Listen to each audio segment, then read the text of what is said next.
Oof. How's everybody else doing today? I'm just happy to be back. Be back. I heard you were out training the troops. 4 weeks of training. But yeah, I've been doing lots of training. Good stuff. Good stuff. Yeah. Getting on the road again? Not next week, but the week after for Way West Hackin' Fest. So no, I meant like literally just getting on the road, with like COVID and stuff like that. Oh yeah. I mean, I don't know how much training you've been doing. No, one of my training was virtual. That was the intro to security class. The other one we had the folks from the military come out here. Mm-hmm. And then I had not Wild West. I had I had another training class a few weeks before that online. So gotcha. That's been a lot of training going on. And then of course travel. Was down in Costa Rica, and I don't know, it worked okay. I was on the show once down there. So now I'm finally home for just a little while. Yep. Home again. Back in the basement. Back in the lair. Mm-hmm. You have an aquarium, John? Yeah, I'm trying to do the whole like orange and blue scheme behind me, where I have like my aquarium right there, and then I have a weird, creepy orange light back there. So is it salt water? Everyone needs a creepy orange light. Everyone needs a creepy orange light. No, it's not salt water. It is not salt water because that crap's expensive, and you got to keep the temperature of your house like very consistent. Yeah, I tried that for a number of years. It was an expensive venture that I blew thousands of dollars my senior year before going into college on saltwater fish, and my I had a hermit crab. And one day I'm watching one of my clownfish go by the bottom, and he's kind of chilling. My hermit crab just like jumps up, jumps off the side of the tank, descends on top of the clownfish, clamps onto him, drags his ass down, and just starts eating him alive. And I'm like, I'm done with this. I'm done with this. Perfect. We had one of those blue tangs, Dory from the Finding Nemo. Oh yeah. Movie. No, when my daughter was little, we kept, I don't know what it was with these things. They kept like committing suicide and jumping out of the tank. And we had one that was quite big and trying to get home. Yeah. When it jumped out, I knew my daughter was gonna be horrified. So she came downstairs before I had a chance to get a replacement one for it. And she's like, "Where did Dory go?" I was like, she wasn't feeling well. We took her to the vet. And then a couple of days go by and I bought a replacement one, put it in the tank. She's like, "Why is she smaller?" I was like, "Well, she was at the vet. She wasn't feeling well. She lost some weight." And it worked. It worked. She bought it. Until just now. Yeah. now it's therapy. Therapy. Maybe a year or so ago. She's like, "I can't believe you did that to me." Now it's $95 an hour. wait till you have children. Who, like me? those parents. We're live, we're streaming. It's like I never lie to my children ever. It's like, now, but you lie to me apparently. So all right, Ryan, you ready? I'm ready. Let's hit the video in 5, 4, 3.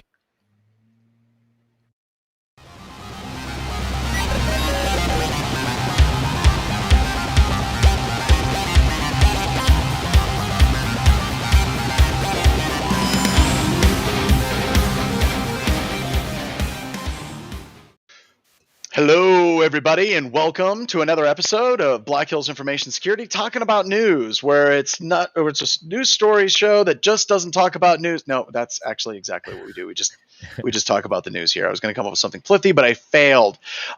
So we've got a handful of people on. I think we have Dale is on. Who else do we have? We have Ralph. We have Monopixel, and of course Ryan, who I'm constantly looking for a reason to fire, or at least give him a hard time. He makes this all work and makes it look good, so hats off to him. So we have a handful of stories today, and Ralph, do you want to kick off and talk about miracles? Oh, yeah. So I actually read about this article a couple days ago before I kind of read into this full CVE disclosure. And it's kind of interesting. I have a Mac M1, so I was ultra interested in it at the time. So this vulnerability is a covert channel vulnerability in the Apple Silicon chip. Okay. So this is very specific to Apple's new M1 chip, right? This is what they're using in their new Apple MacBook Pro and the new MacBook Air and a couple of the other lines of Apple laptops. So, we got some. That We was got a weird. vacuum cleaner. Vacuum going on. That was in my Not ears. me. That's not me this time. Just letting you know. Not All me. right. Continuing on. Anyways, so what is this vulnerability? It's not really a vulnerability, kind of. So this is a covert channel to send data between two applications. And the author of this vulnerability wrote a very detailed FAQ, and I implore you to go look it up. But the too long didn't read is it's not really a vulnerability. Can you use it to steal private information? No. Can you use this vulnerability to take over my computer? No. Can you use this vulnerability to do a lot of stuff? The answer is no, or please stop. So it is a vulnerability because it does break the constructs of the system's, the operating system security model, but there's not really much you can do with this vulnerability. And there's no patch. There's nothing Apple can do to fix this because it is inherently kind of part of the chip. And the other big things is that this, I would say security researcher is more of a developer, but I'm going to, say security researcher at this point because he did find this vulnerability. He wasn't looking for this vulnerability. He was looking to develop Linux or upstreaming or porting Linux for Apple M1. And he found this undocumented issue, thought it was an issue, posted it and asked people questions about it. Come to find out this was an unintended, what do you call it, vulnerability, and kind of it disclosed it at that point. And so no responsible disclosure because he was really just trying to make Linux work on M1. So my favorite FAQ section, because I did read like all of it, the FAQ was, so what's the point of this website? Poking fun at how ridiculous Infosec clickbait vulnerability reporting has become lately. Just because it's a flashy website or makes news doesn't mean you need to care. Plus, if you've read all the way here, congratulations. You're one of the rare people who just doesn't retweet based on the page title. Yes. So, no, I thought it was pretty good. Interesting. That's about as far as it goes. Not really much of a kind of like, hey, how could I use this to hack my buddy or whatever it is, or I don't know, whatever you do with these security findings or vulnerabilities. So yeah. So that was pretty good. And then you had another one too, another story that you wanted to talk about the VMware vulnerability. So spend some time patching. Oh yeah, patching. Well, I think I need the link for that one. Yeah, sure. I'll send you the link right now. So a lot of people have talked about this one. So for everyone who doesn't know, VMware has been hit with another remote code execution vulnerability in vCenter, again in vCenter, and again in another plugin, again on Authenticate. It's like it's just a never ending again of what it must be. But the Art Technus article is talking, this is a serious vulnerability. It can affect a bunch of people who are running vCenter, and then they show, weirdly enough, the showed-in map of all these vCenters that are publicly exposed. Why? Please don't do this ever. Don't put your vCenter publicly exposed. But a quick rundown of what the vulnerability is. There is inside of vCenter, there is a bunch of modules, and vCenter now is all web-based, so you just access it via the web browser. And there are a bunch of built-in modules. One of them, in this case, is for vSAN. vSAN is it's a clustered storage product that VMware comes out with, and it's actually built into ESXi and built into vCenter. And what this allows you to do is pretty much put a bunch of SSDs mostly into your server, and you can cluster them together to make one giant storage, and it works all perfect, right? And that's great, but this plugin inside of vCenter was susceptible to a unauthenticated access. So you can just pretty much plug in a URL and for this vCenter, and you will get be able to communicate with that module unauthenticated. So the remote code execution comes along because this is Java based, and that Java web server that it's pretty much running is it is vulnerable to a Java reflection. Okay. So you can use that to then take that one step further and get remote code execution on the system. So this is a full alert patch now. This primarily would be used by, I'll set up the example. So let's say you have a attacker, ransomware, for example. They might target this specifically as soon as they get internal access to elevate privileges very quickly.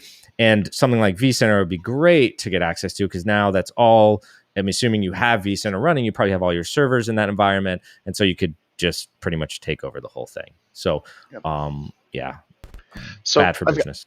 I've got two things about this. One, the thing that's interesting to me, and you'll see this in like long kind of cycles in security, is the fact that we had a string of VMware vulnerabilities, and this is a new one. That's very common in the security industry. It is common because what happens, you find one, and then other researchers show up, and it becomes like a dinner bell, and everybody's going to cluster on VMware for a while. So I expect that there'll probably be some more of these coming out. So be aware. The second thing that I want to ask everybody about is, why 9.8? Like, this is one of those things about CVSS scores where they're always like, well, this particular vulnerability has a CVSS score rating of 6.725 niner. You're like, what the hell? Why do we have a niner? But like the 9.8 bugs me, because it's like, did it not stick the landing? Is that the reason why it gets a 9.8 instead of a perfect 10? Come on. I have one guess, and this is because I couldn't find a full POC for exploiting it. So maybe that's it. Maybe just, it doesn't have the full easy exploit. Like, getting the access is, unauthenticated, but what you're doing is you're communicating with vSAN, and you can ask vSAN things like, are my hard drives good? Is like, is this data store working, right? So there's a lot of that. So now you need to take it one step more further with the Java reflection, and maybe there's no POC. That's why they didn't do it. I don't know. Maybe, right? But usually whenever they give a score that high, like someone actually demonstrated remote access. They probably did, yes. But still, there's somebody out there in a white lab coat with a little notepad. It's like, yes. I don't like the fact that they use tabs instead of spaces. I'm docking them 0.2 of a point. I just, it's like a teacher. It's like the teacher who doesn't want to give you 100%, so they give you 99%. Yeah, I hate that teacher. The teacher's an ass. But no, these particular vulnerabilities, I think the Shodan thing. Now, I want to poke on that a little bit, because you said don't ever do that whenever you're disclosing a vulnerability. I don't know. Part of me thinks that that's important, because that makes reporters look at it and be like, this is actually bad. It's used everywhere. No. What I was saying, don't expose vCenter publicly. Right? Like, don't do that. Like, you don't need to be on the map for any reason. Okay. Okay. Because I thought you were complaining about the researchers showing the Shodan query, which isn't that hard of a Shodan query. No, which there are people. I'm like, what's wrong with Ralph? It's not. No, I don't care that they were demonstrating the impact that these are publicly exposed, right? So they could be that's that remote code, or like remote, but internet exposed attack. Like, somebody could take over this over the internet, because all you need is access over 443. You don't even need to log in. So yes, that makes sense. But exposing it over the internet, period, is the dumb idea. Don't do this. Okay. And you're better. I do wonder. I mean, I can absolutely understand why that happens, because we run into it every day at BHIS. It's like, you did this dumb thing. Oh, you found it, did you? We didn't think you would. It's like, we ran a freaking port scan. You know what that does, right? Like, we're going to pull that up. It's going to be something we're going to find. You use the host agent. We changed the host agent. Yeah, it's okay. So let's talk about other dumb things. Can we talk about nuclear flashcards here for a second? I don't know who put this one up. I think that was Noah. Oh, okay. Yeah. Noah, do you want to talk about this one a little bit? Because I vetoed this one, and then you brought it back, and it's kind of funny, and it brings up some things. It's mostly as a funny, because we all need a little humor in our life. But it pretty much reads exactly how the title reads. It's about all you need to know. But they found these things, I can only assume, on like services like Quizlet, or stuff that like high school teachers are using for like flashcard apps. And it basically had in it like the locations of like, where is this thing for the nuclear missile stored, and what do you do with the nuclear missile in this situation? And then like they were publicly available, so people were able to see this, but it would literally have things like, where is this nuclear missile stored? It's in building 3A. Oh, here's a map. So just in general, especially if you're working with nuclear missiles, don't do this. Just pay a little money and don't do this. Yeah. Yeah, just don't do this. I wonder if they pass the exam, though. I mean, I wonder how many people who don't work with nuclear missiles pass the exam. That's my question. I don't know if you saw a couple of the articles that came out like over the past couple of years about just how badly managed the United States nuclear arsenal is and how morale is just crap. In this, I don't think this would surprise many people, but this gets into like that whole entire where people are like, what we want you to do is we want to do a threat model. We want you to do a threat model for how someone would break into the base. And they have this idea. It's like, well, the Russians are going to do this. They're going to come up with 0 day. They're going to implant something in supply chain. They're going to do this. It's like, actually, you just come back and say, hey, so according to your flashcards, you're running Windows 95. And if you don't know the username and password, you just hit cancel and it will log you in. That's what your flashcards say. Yeah. Put that in your model pipe and smoke it. But that's one of the things that I hate about threat models, because I'm going to get on that goddamn soapbox right now, is, model is basically only as good as the creativity of the person that tries to dream up what a threat model actually is as well. So what I thought was interesting about that is that it sounded like what happened is the soldiers were trying to train for this. They needed to memorize all this stuff. And so they pretty much just went to the tech that the government wasn't offering, right? Yep. They had physical flashcards and whatever, but they wanted to share these, and they just, at the end of the day, there is a simple solution. Roll something like that out internally so that you can work on it in other ways, right? But yeah. And I've done a lot of training for the military and unclassified training, like computer security training, and they're constantly sharing with each other, right? I mean, that's just the way they roll. It's like you go through a class and they take notes, and there's almost always in a room of 25 students, there's going to be the designated person who's going to take notes during the training, because everyone else is hungover and everyone else is sleeping because they got like some time off from regular work so they could do some training. So it's very, very common for you to see that type of training thing where someone creates flashcards, or back in my day, it was just an Excel spreadsheet. It was like a study guide. So you see that again and again. And by the way, is that a Gavin Bilstein black box behind you? That is, it's signature edition, and it's bold. It's a bold signature edition black box. That is fantastic. I know there's some people that are like, what is that? That looks edition. A little phallic is what someone said. And it is the signature edition, and it's Galvin Belson. And go look it up. Silicon Valley, pretty funny. Yep, it's pretty good. The bear is another great skit or section from that movie or that TV show was the bear is sticky. That was one of my favorites. So that's how I live at BHIS. It's like I mention something and then I come back like 2 weeks later, and it's like, what the hell have you been doing? What you told us to do. I didn't say do any of this, right? Like that's not how this went. Speaking of bad things, moving on, cyber insurance firms start tapping out as ransomware continues to rise. So a little bit of background, whenever you're talking about ransomware and insurance, if we go back, let's say 15, 20 years ago, a lot of companies that would start getting cyber liability insurance, because that's really whenever it first started, they literally started using cyber liability insurance in lieu of a security program. You would have executives who'd be like, well, we don't need to spend any money on security because we got insurance for that. If we get hacked, we'll just file a claim.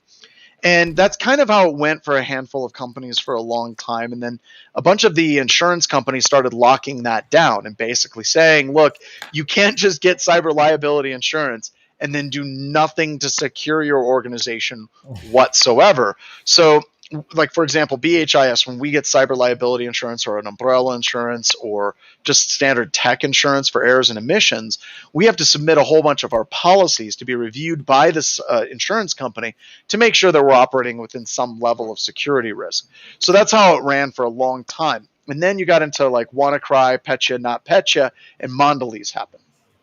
And with the Mondelez story, that's really interesting. Mondelez is a company out of Ukraine. Their insurance company refused to pay out the insurance money based on the attack for a simple reason that it was basically an act of war. Since the exploit code came from the NSA and it was weaponized and was used probably by the Russians, then they basically said, we're washing our hands of this. It is something associated with an act of war, and we're not going to pay out.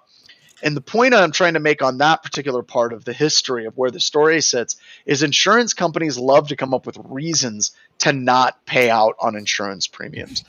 This should not be a surprise to any don't of you. say. I had Yeah, no it's idea. not. This should not surprise you. So it almost appeared that within the last few years, especially with ransomware, that companies started taking the tact again of basically saying, well, we're going to try to do our best for security, but if we get hit by ransomware, we're just going to put in an insurance claim. Well, insurance companies are getting sick and tired of paying out insurance policies based on ransomware. And correct me if I'm wrong, but this article makes it look like there's insurance companies, just like AXA is basically saying the company would stop reimbursing French companies for ransomware payments to cyber criminals. Like flat out, full stop. They're not paying. And there'd be a number of reasons for that. One, they just don't want to pay. Two, the other reason is they didn't want to make payouts that were basically going to criminals and perpetuating cybercrime. So this is interesting. And I think that history is important because I believe that where this is heading is you can talk about certification, accreditation, GDPR, compliance issues all day long, but ultimately what's going to be happening in the future is security is going to be driven by insurance companies. And they're going to be saying, look, if you want us to actually cover you, these are the things. You must be this tall with your security policies and your procedures and your implementation before we'll actually pay out. So I think that that's where insurance companies are coming. And I also believe that with AXA and other insurance companies that are choosing not to pay, I think that their actuary tables and their risk registers, they've realized that they're broken. And usually what an insurance company does, if they don't know what the overall exposure is to the insurance company, they just stop paying until they can get better data. So what do you all think of this particular story? This one, I know this one refers to AXA over in Europe somewhere. I think France. Yep. Specifically France. French companies. Yeah, but the insurance. Now, I recall reading somewhere last week or the week before that the insurance company that covered the pipeline has kind of unofficially stated that they're considering not covering ransomware anymore either. Mm-hmm. Well, and right now the premiums, I love this article. It says the insurance premiums have already gone up by 22% since 2020. So so this is one of those things. Somebody's going to pay for it, right?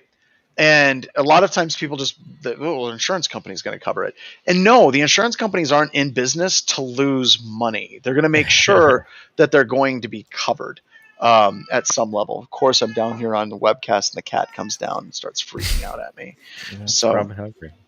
So yeah. It's it's what you think was going to happen. Ransomware keeps happening, and you're just going to keep getting insurance payouts. I mean,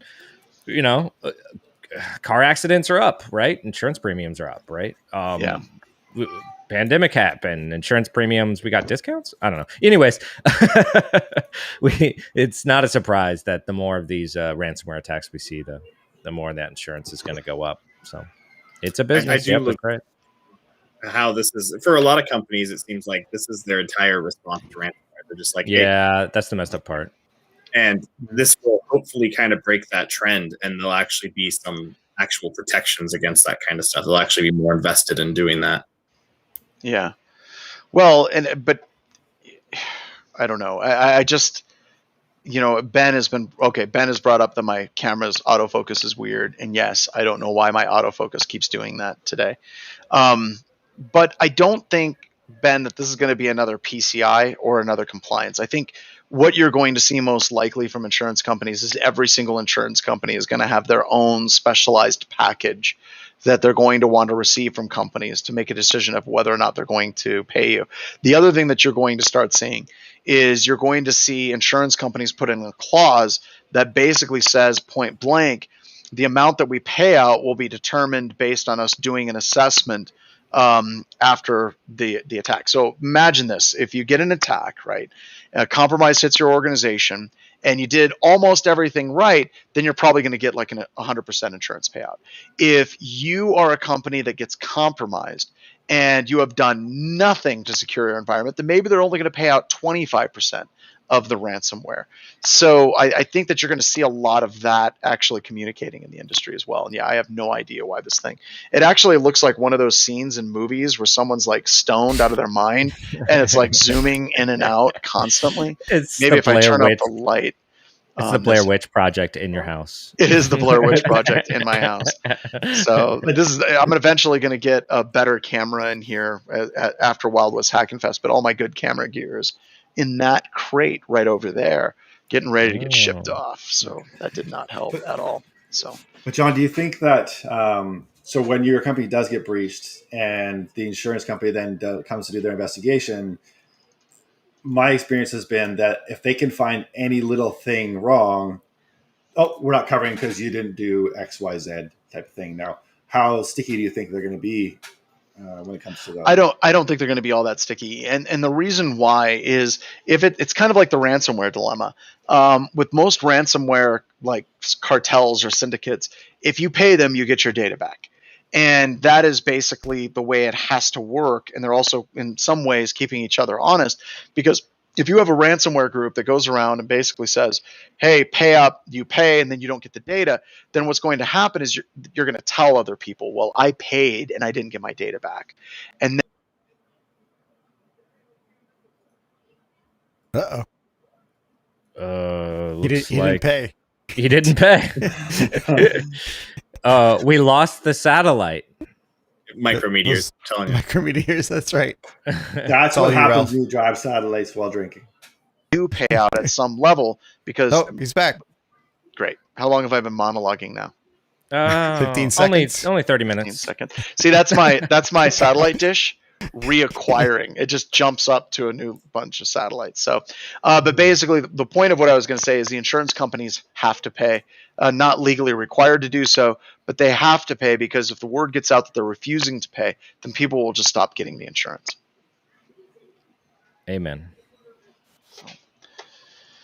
So that was a fun one. Ready to move to Japan? One. Yeah, let's move on to Japan. So this is an article. Various Japanese government entities had data stolen in a cyber attack, and this is weird to me because I think ransomware has basically sucked up all of the oxygen in the room. Whenever we're talking about computer security, I mean, hell, we're sitting here talking about it on, talking about news, which I'm always like, we're not going to talk about ransomware, and it's like, no, we have to now. We have to.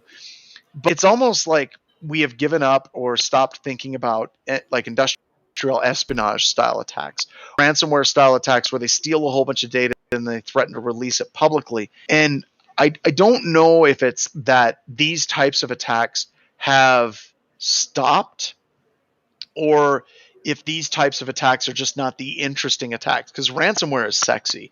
Whenever you're talking about 76,000 email addresses of employees and business partners were leaked along with data on the ministry's internal email and internet settings. It's like, that isn't as sexy as, boy, the pipeline that supplies 45% of oil and gas to the eastern side of the United States is shut down.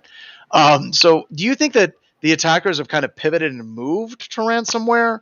Or do you think that that's just what's actually permeating in the news constantly? I don't know. I feel like it's like, look over here. Oh, no. Don't worry. Nothing bad is happening over here, right? Yeah. I think it's kind of the soup du jour kind of thing. I mean, it's the easy route right now. And, why spend all the effort in, this major sexy hack when you can just fire some malware and somewhere and collect ransomware and sit back and, go on vacation wherever you're going. And it seems like the easy way right now because it works. Well, and the payouts are almost instantaneous too, and attackers like that, right? Mm-hmm. I just really wish that the attackers would get back into crypto mining, where they would sit on a network for like months and years and just do the long payout rather than shutting things down. That isn't as good as for business for us, because one of the things that we talk about, a lot of people that own pen testing companies, is 2020 for many companies was a record year, and it shouldn't have been with COVID. This year is shaping up to be a record year, and it's all basically fueled with ransomware hitting at the cadence that it's hitting. It's really, really insane. just how bad it's getting, but how good it is for business. And that's not a good thing. It's like BHIS, I want to grow organically. I don't want to be like, things are great because everything sucks for everyone. That's just not what we want to do. All right. So I think that's the last story. Anybody else have anything else to add? We could talk about the new, what is it, Nobellum? Is that how you pronounce that? Nobellum? Nobellum. So this is, I'm going to post a link here before I get all in the same. Yeah, so we're all on the same page. So Microsoft is looking into the HTML, yes, with the ISO. New sophisticated email-based attack. So this is pretty interesting. I like fishing. I hate building fishes, but I like fishing. Anyways, so they're delivering this new payload, and the way it works is this is supposedly the group is a nation-state sponsored attack, sophisticated attack, right? And what they're doing is they are building a phishing email, adding a attachment HTML, using HTML smuggling to usually drop a ISO file. Inside that ISO file, we have a malicious link.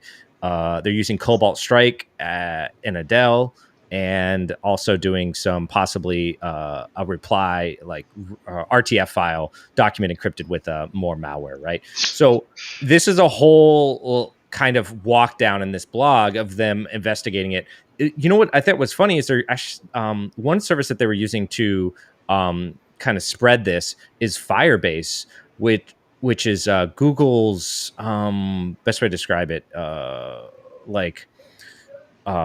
Lambda style web service, right? Yeah. And so they're using Firebase to spread the malware and deliver that. And what's also interesting about their attack in this article, they kind of go into it, is that they're testing out things. So it's not just like they sent one attack. They'll try different things in small segments to see how effective they are and to try to get metrics at like what's working. And then they'll make slight iterations, and like they're always tweaking their cycle. So their cycle is just not once it's not rinse and repeat. It's rinse, adjust, come back and look at it again. But that isn't that the way it's always been. That's the thing that's always bothered me, right? Whenever people talk about certain threat actors, is they like to say, well, this threat actor uses these 15 techniques. And like this article actually going through and talking about the different things that they do is something that I wish we would talk about more in this industry, where they try something, they fail, they try something else, they fail, they try something else, they fail, and then they get through. And this is probably one of the first articles that actually talked about that particular, cyber kill chain of lots of failure trying to be successful in getting in. Yeah, I mean, it's pretty good. I know a buddy of mine is already working on replicating things like this so that we can do them on engagements as well. And it does help, right? Because this simulates more of what, more advanced threat actors are doing. And some of these pieces will get reused. And don't be surprised if, you don't see this in more attacks, little pieces of that, right? Yeah. And I really hate the signatures, though, of this. Like one of the signatures is it coming from Constant Contact, and does it what was it? Here we go. One of the signatures, it says you can run this query in Microsoft 365 Security Center. And it basically says URL domain is r20.rs6.net. Not that they wouldn't change that, right? Never. And then it's like where sender mail from domain is Constant Contact. And then the from domain is usa.gov. That is a very brittle signature for this, right? Because the attackers aren't going to reuse that exact same thing again and again. All of this to an advanced attacker is now burned. Okay. So you can't reuse any of this. And if you have advanced infrastructure, you're monitoring for any of these search things to come up on a blog or anything writing about, right? Because this is immediately it's all like in the history. You don't use this anymore. Right? And I guess there's some value there too, right? I mean, there is some value in basically saying you can run this query to see if you're screwed. It's not going to protect you for the future, but you can look in the past and see just how bad it was for you.